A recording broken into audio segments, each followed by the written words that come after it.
Hello दोस्तों, आज जिस मुद्दे पे हम लोग बात करेंगे वो है टाइफाइड। टाइफाइड एक आम बीमारी है, लेकिन बहुत सारे केसेज इससे इतना ज़्यादा बिगड़ जाते हैं कि लोगों की जान तक भी चली जाती है। तो हम आज देखेंगे कि टाइफाइड क्या है, क्यों होता है, इसके क्या लक्षण दिखेंगे पेशेंट के अंदर और कैसे इसको ठीक कर सकते हैं। तो देखा जाए टाइफाइड क्या होता है, तो टाइफाइड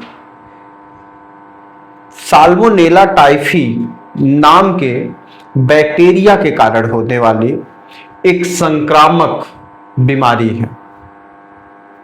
फिर से रिपीट करता हूं, साल्मोनेला टाइफी। साल्मोनेला टाइफी के नाम पे ही टाइफाइड नाम पड़ा है इस बीमारी का। इस बैक्टीरिया के कारण एक गंभीर संक्रामक रोग पैदा होता है जिसे हम लोग टाइफाइड के नाम से जानते हैं। अगर हम मेन कारण अगर इसके पीछे का देखें कि क्यों होता है, तो ये हमारे जो दूषित भोजन और दूषित पानी जो हम यूज करते हैं उसकी वजह से होता है। दो सबसे बड़े कारण, दूषित खान पान जिसको हम लोग कह सकते हैं। अगर कुछ संस्थाओं की रिपोर्ट की बात करें तो एम्स जैसी संस्था का यह कहना है कि हर साल 1 लाख लोग लगभग टाइफाइड की वजह से अपनी जान दे देते हैं। दुनिया में हर साल 92 लाख केसेज टाइफाइड के मिलते हैं। हर साल टाइफाइड की वजह से लगभग 1,10,000 लोगों की जाने जाती हैं। भारत में 1 लाख लोगों में 586 लोग हर साल टाइफाइड से ग्रसित हो जाते हैं। जुलाई से सितंबर के बीच में ज्यादा से ज्यादा केसेस टाइफाइड के देखने को मिलते हैं। अगर हम बात करें लक्षण की, तो लक्षण में सबसे पहला लक्षण तो यह है कि लगातार फीवर का बने रहना, और फीवर कितना, 100 से 104 डिग्री फ़ारेनहाइट तक फीवर दिखाई देगा पेशेंट में। उनके अलावा जो लक्षण हैं वो ये हैं कि फीवर के साथ सर में दर्द बना रहना, शरीर में दर्द बना रहना, भूख न लगना, घबराहट होना, दस्त हो सकती है, एसिडिटी हो सकती है और पेट में दर्द बना रह सकता है। ये सारे लक्षण अगर किसी पेशेंट में एक साथ दिखाई दे रहे हैं तो उसको तुरंत जो है टाइफाइड की जांच करानी चाहिए ब्लड से, और अच्छा ट्रीटमेंट लेने की जरूरत है। बिल्कुल इस सिम्टम को इग्नोर ना करें। आगे बढ़ते हैं तो कारण और फैलाव, क्या कारण है और क्यों ये फैलता है। तो सबसे बड़ी बात कि यह बैक्टीरिया संक्रमित व्यक्ति के खान पान से कांटेक्ट अगर किसी का होता है तो उनसे यह एक दूसरे में फैल सकते हैं। और दूसरी बात, अगर आप बिना हाथ धोए खाना खाते हैं, गंदा पानी पीते हैं, तो ऐसे केस में भी टाइफाइड के बैक्टीरिया आपके अंदर प्रवेश कर सकते हैं और आपको टाइफाइड हो सकता है।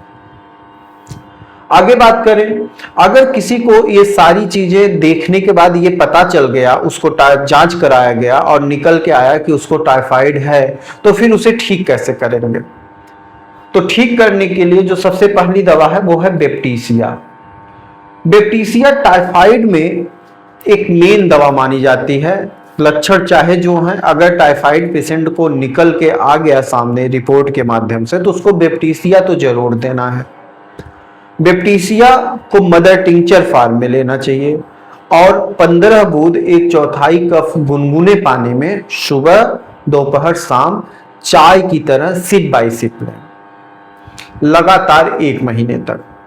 जब सिम्टम रिड्यूस हो जाए, आराम मिल जाए, तो इस दवा को सुबह शाम 15 बूंद 1/4 कप गुनगुने पानी में चाय की तरह सुबह शाम कर देना है।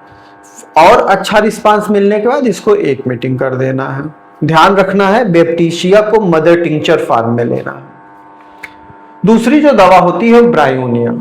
यह मरीज को तब दिया जाता है जब बुखार के साथ कब्ज की समस्या हो, शरीर में दर्द हो और शरीर का जो दर्द है वो कोई काम करने पे, चलने फिरने पे बढ़ जाता हो। अगर इस तरह के सिम्टम मरीज के अंदर देखने को मिल रहे हैं तो उनको ब्रायोनिया तुरंत देना चाहिए। ब्रायोनिया को 200 पावर में मार्केट से खरीदना है। 3 बूथ सुबह, 3 बूथ शाम, सुबह शाम शुरुआती डोज देना है 1 महीने तक। उसके बाद इस दवा को 1 मीटिंग कर देना है अगले 1 महीने तक। पूरी तरह आराम मिलने के बाद इसको वीकली संडे 3-3 बूथ ले सकते हैं। डायरेक्ट जीभ पर भी दिया जा सकता है और 1 चम्मच पानी में भी। तीसरी जो दवा आर्सेनिक है वो कब दिया जाता है? जब पेशेंट को बेचैनी हो, कमजोरी हो और उसे बार बार प्यास लग रहा हो। अगर इस तरह का सिम्टम किसी पेशेंट के अंदर देखने को मिलता है तो उसे आर्सेनिक दवा बहुत अच्छा काम करती है। आर्सेनिक दवा को 30 पोटेंसी में खरीदें, 3 बूथ सुबह, 3 बूथ दोपहर, 3 बूथ रात में, लगातार 1 महीने तक। दवा 3 बूथ डायरेक्ट जीभ पे भी दिया जा सकता है और 1 चम्मच पानी में भी दिया जा सकता है। 1 महीना बीतने के बाद सिम्टम अगर कम हो जाता है तो दवा को सुबह शाम कर दें। लगातार 1 महीने और चलने के बाद सिम्टम और रिड्यूस हो जाए तो दवा को 1 मीटिंग कर दिया जाए।